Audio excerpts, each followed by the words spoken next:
Yo, yo. We back, right? 19 Thoughts podcast, man. And you want to know what's been taking me so long with this? Honestly, it's like an anthology at this point. I don't really know what's taking me so long, but I'm going to fill y'all in. So, I've been working with an artist. I'm not going to say no names, but we got like I could say about five good, amazing songs that, like, when they drop, oh my goodness, what? It's crazy. It's crazy. It's crazy. It's crazy. It's crazy. Yeah, it's man, I ain't gonna lie. Working with this artist, he's been like kind of challenging me on how I look at myself. I can say that, yes, how I look at myself, because I was challenged to sample the Dream song, Shorty's the shit. So when he first asked me, I'm like, man, that self-doubt kicked in. I was like, man, dude, I don't really sample like that. What, kind of panicking. Now, let me tell you why I was panicking. Because, like, okay, this is one of the first artists that I feel like will actually jump on a beat. This is before we even had anything. So I'm like, okay, it's the first artist I know will actually jump on the beat. I've known him for a while, and I don't want to fuck up opportunity. So I'm like, in my mind, I'm like, fuck, how am I gonna do this? It's just gonna take hours. Let me just figure it out. But I text him, all right, cool, I'll try it. So I'm like, all right. Sat on the computer, tried to chop the shit with the vocals and everything, drums. I'm like, oh my god, how do Ninth Wonder and Just Blaze be doing this shit? So trying to chop, like this shit was not working out. And I had a thought popped up in my mind like a light bulb. The cartoon light bulbs, be popping up in your mind whenever you got an idea. It was like that. I'm like, wait, hold up. Let me see if they have the instrumental version already on YouTube. And sure enough, they had it. They had it up there. So I'm like, okay, it should be a little easier to chop. So went to tune back, try to see what the BPM was and the key. I'm like, okay, this is cool. I like it. So chopping it, I was like, oh, this is smooth. What? Made it into some sexy drill R&B. I mean, it's already R&B, but made it into sexy drill and even more R&B. So I'm like, wow, this is crazy.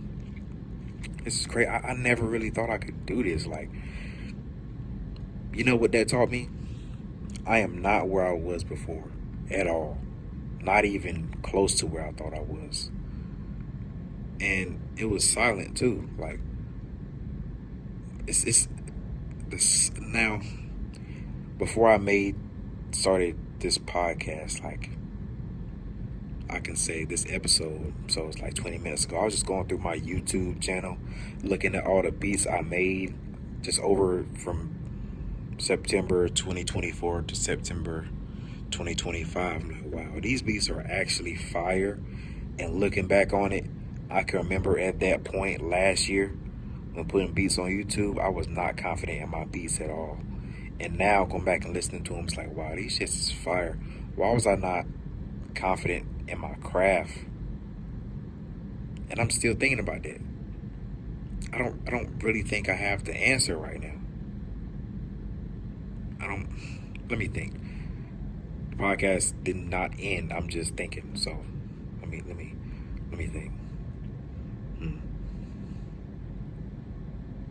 Maybe because I wasn't getting a response like that. And that's still a problem now for me. Like, if I send stuff to people and there's no response, I'm like, is this trash? But then it's like, no. Like, listening to WrestleCon 19, compared to the music to skate to, it was not that well received, which I will say not well received as in nobody, the likes in the comments, I could say, it wasn't as much as the first one. Probably it's because this is my first project I put out, the music to skate to. So, oh wow, I kind of shocked people. But right after music to skate 2 dropped, I was already promoting WrestleCon 19. So it's like, okay, I know what to expect. I don't know, but it was different though. It was real different. Like WrestleCon 19 was darker and more cinematic. Well, this is kind of, I'm going on a tangent right now. I'm kind of just like lost track. But anyway, yeah, I don't know why it's still like that, but I'm getting out of it, honestly. Honestly, just cause people are silent about it, that doesn't mean it's ass. That's where I'm getting to now. And it's this book called Outwitting the Devil. I read this maybe 2 years ago, and I've kind of like lost track of, I think it's the keys that they said that he uses to distract people. Now, I'm at work right now. It's 4 in the morning. Crazy I'm even talking about this at this time in the morning, but I'm on YouTube right now.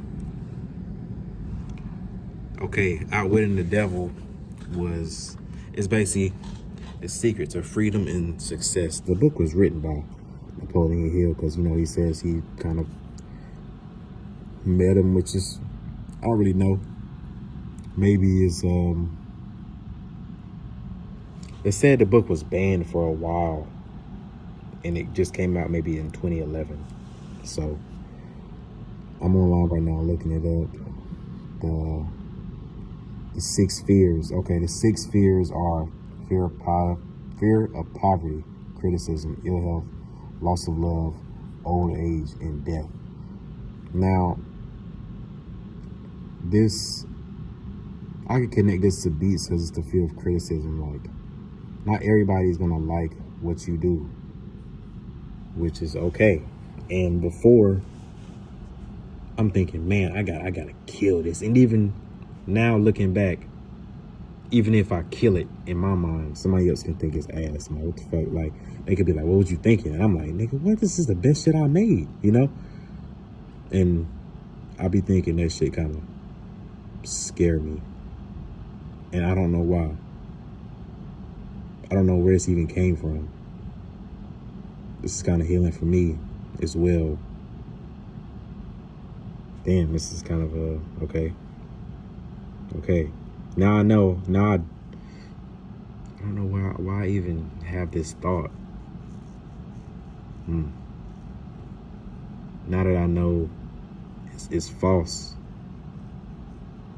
that has been dropped. I know now not to feel that way anymore. That's crazy. Y'all just heard me go through my own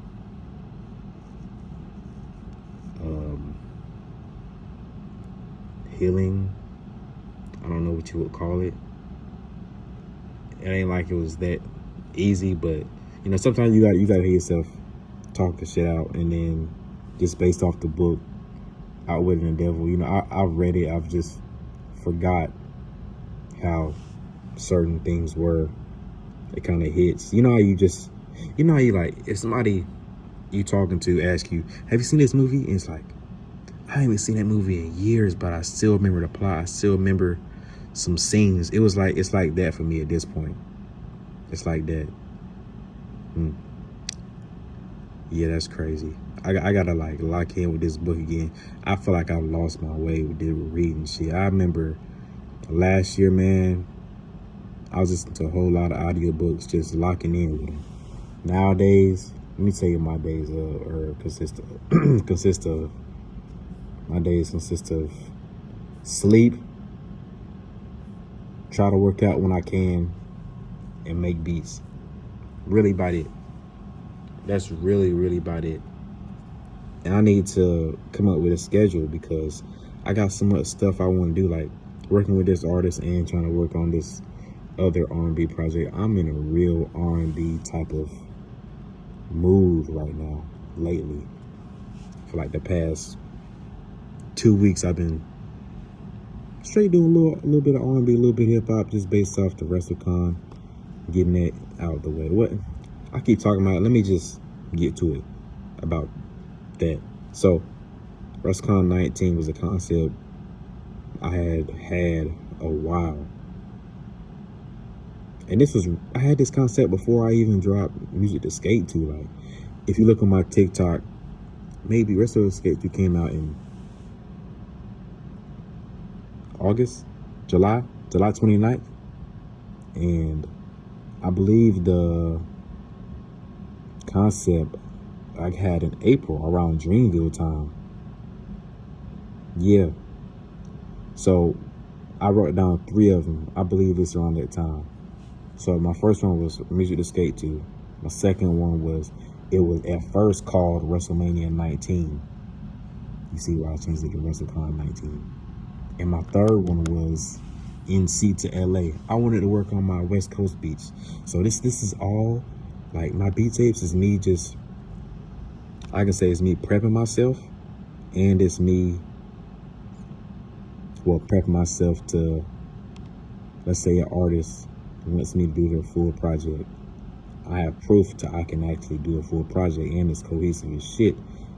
Like, you can listen through these tapes, no skips, and it like flows well together. And I just want to get better. Like, I gotta make these beats over and over again to see how they are made. I actually gotta just do it instead of thinking about doing it, because some people have the thought of, some people think it's better to think of it than actually put the work in. I was that person, but I'm not that person anymore. And these tapes that I dropped, it's kind of showing me that. But anyway, I wanted to make WrestleCon 19 dark and cinematic. I was inspired by Freddie Gibbs and The Alchemist, Alfredo 2. I was also inspired by West Side Gun, all his work, because he got wrestling all in it. And DJ Muggs, his work is pretty dark too, but it's fire. So I was inspired by all that. And I feel like I did a great fucking job with this shit. So I would try to be very consistent. I think in the next 2, I'm gonna try to have the artist on, and we're gonna lock in with that one. All right.